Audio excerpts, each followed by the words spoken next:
their queen, swarming around her as she flies. Eventually, a brave drone will make his move. As he grasps the queen, the drone everts his penis using a Kaya masama ang tao eh. Masama tayo kung hindi natin naiintindihan the very existence of our being.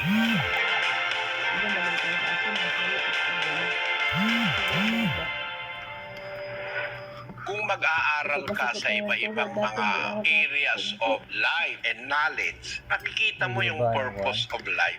Merong isang klase ng bubuyog na nabubuhay siya matagal na panahon. Tapos pagka siya'y nakipag-mate, nag-asawa sa bubuyog, yun na ang huling araw niya sa mundo. Pakibasa mo nga ito, kapatid na Daniel. Ito po ang sexual suicide by honeybees, the tragic plight of the male honeybee. The male honeybee, called a drone, exists for one reason only: to mate with the queen. He is entirely expandable once he provides this service to the colony. The drone takes his mission seriously, however, and will give his life for the cause. Honeybee sex occurs in mid-air when the queen flies out in search of mates. Drones compete for the chance to mate with their queen, swarming around her as she flies. Eventually, a brave drone will make his move. As he grasps the queen, the drone everts his penis using a contraction of his abdominal muscles and the hemostatic pressure, and inserts it tightly into the queen's reproductive tract. He immediately ejaculates with such explosive force that the tip of his penis ruptures and is left behind inside the queen. The drone falls to the ground where he dies soon after. Kung pag-aaralan mo, ang purpose ng life ng isang honeybee na ang tawag ay drone, isang bee na lalaki, pagka nag-mate na siya to impregnate the queen, mahulog na siya sa lupa. Patay na siya. So ang purpose ng drone is just to impregnate the queen. That is the end and that is the purpose of his life. Tanungin kita. Ngayon, yung honeybee, kaya yan dumadami ng napakarami. Kasi pagka yung queen ay naasawa ng drone, magpuproduce yun ng napakaraming itlog.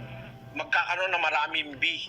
Yung bee, habang sila ay pinapakain nila yung reyna, nangungulekta sila ng mga nectar sa mga bulaklak, sa mga halaman, dadali nila dun sa beehive para laging may kinakain yung queen. So yung purpose ng drone, nagawa niya. Pero may purpose naman yung existence ng queen. Kasi yung queen, ang pinoproteksyon na naman ng lahat ng iba pang mga bee. Diba? Kung yun ay libo-libo o kaya daan-libo yun. Lahat ng mga Ang bee. pinoproteksyonan yung queen. Kaya nang-aatake yan pagka gagalawin mo yung pugat nila eh. Atake. Ang pinoproteksyonan ng worker bee, yung queen na nagpuproduce ng iba pang mga bee. At talagang pinagsasawa nila yun sa honey. Sumusobra na nga. Yung pala, para lamang pala sa tao yun. Tama yung nasa Biblia, 4:13. Anak ko, kumain ka ng pulot sapagkat mabuti at ng pulot pukyutan na matamis sa iyong lasa. Sabi ng Diyos, kumain ka ng pulot, mabuti yan. Talagang totoo yan, sinabi ng Diyos na yan eh. Mabuti talaga ang pulot. Ang pulot is a complete food. Meron siyang lahat ng minerals, lahat ng mga mahahalagang vitamina nasa pulot. Para rin yung gatas, para sa bata. Yung pagkain ng batang bagong panganak, gatas lang eh. Pero lumalaki, nagkakaipin, nagkakabuhok, no? Kompleto kasi ang gatas. Kaya ang Panginoon Diyos, pangakuan niya ang mga Israelita ng isang bagong lugar para sila tumira. Sabi niya, ang pangako niya, isang lugar na nandun ang kompletong nourishment ng bayan ng Diyos. May gatas na, may pulot pa. Gatas para sa bata, pulot sa matanda. Kasi masama po yung pulot sa bata, lalo na bagong panganak. Pagka ang isang batang bagong panganak, kung wala Naalala ko pang tuloy isang din, oh. taon, pinakain mo ng pulot, may Anak ni- possibility mamatay yun. Anak ni Aliling. Sabi ng Biblia, gatas at Pagkakaalam ko pulot, nun, pang pulot matanda, ang pang bata. pinakain. Pang bata ang gatas, Ha? pulot sa matanda. Kumpleto yun. Pag hindi ka na Nakita ko makanguya nga eh. ng karne, makapangus ng tubo, pag-aalala hindi ko ka na din, nga makanguya ng Ang korne pinapakain, at mani, dugos ba? O matanda pulot? ka, para meron Yung kang hali ba? nourishment, kumain kang pulot. Ibinanggit dito. Kumpleto yun eh. Ang bata namang hindi Di pala makakakuya pwede sa ng bata. karne, Pwedeng hindi mamatay ang bata. makakakuya ng korne, hindi Kaya naalala makakapangus ko ng yan, tubo, meron naman siyang Sabi gatas, ko, kaya pala kumpleto namatay rin. ang anak niya. Talaga ang Biblia tama, ano? Kahit saan mo daanin, Depende kahit sa po yan. siyensya, tama eh. Ngayon, ang sabi Pero sa baka Biblia karamihan ay kumain ka ng mamamatay pulot, talaga, no? mabuti ang pulot. Kasi bawal ang Kaya lang, huwag mo naman sosobrahan. Oo. Bawal naman ng Diyos. Basahin natin ang 25:16. Pero alam mo, Nakasumpong ka ba ng pulot? Kumain ka ng sapat Pero, sa Len, iyo. Baka ka tinanong masuya sila, at nilagay iyong mo. isuka. Susuka mo yan kasi sobre. hindi naman magsabi. Tataas ang glycemic level mo, maaring magsuka ka. Kasi pulot yan eh. Compact yan sa energy at saka sa sugar eh. Talagang tama ang nasa Biblia. Mabuti ang pulot. Yung palang drone, yung lalaking bee, ang purpose pala ng buhay niya, buntisin yung reyna. Ang purpose naman ng reyna, mag-produce ng maraming bee. Dadami ngayon ng honey, no? Pag maraming honey, kailangan pala ng tao. So, yung bee, yung whole entire life ng mga bee, ang end beneficiary tao. Ngayon, ang tao naman na kumain ng honey, kumain ng mais, Mais. kasi yung purpose ng mais, yung buhay ng mais, hanggang sa makain ka ng tao. Yung purpose ng baboy, isang taong pinalaki, nung katay, Isang taon pala kakainin yung ng baboy, tao. no? Ang end beneficiary sa mundo, tao. Isang taon pala. Eh ano naman ang purpose ng life ng tao? Para naman maglingkod sa Diyos. That is tayo, kakainin ng tao. Ang end beneficiary sa mundo, Pakinggan mo to, tao. Eh ano naman ang purpose ng life ng tao? Oh, yun. Para naman maglingkod sa Diyos. Yun. That is the meaning and the purpose of Narinig mo? life. 12:13 ng Ecclesiastes. Ito ang wakas ng bagay. Lahat ay narinig.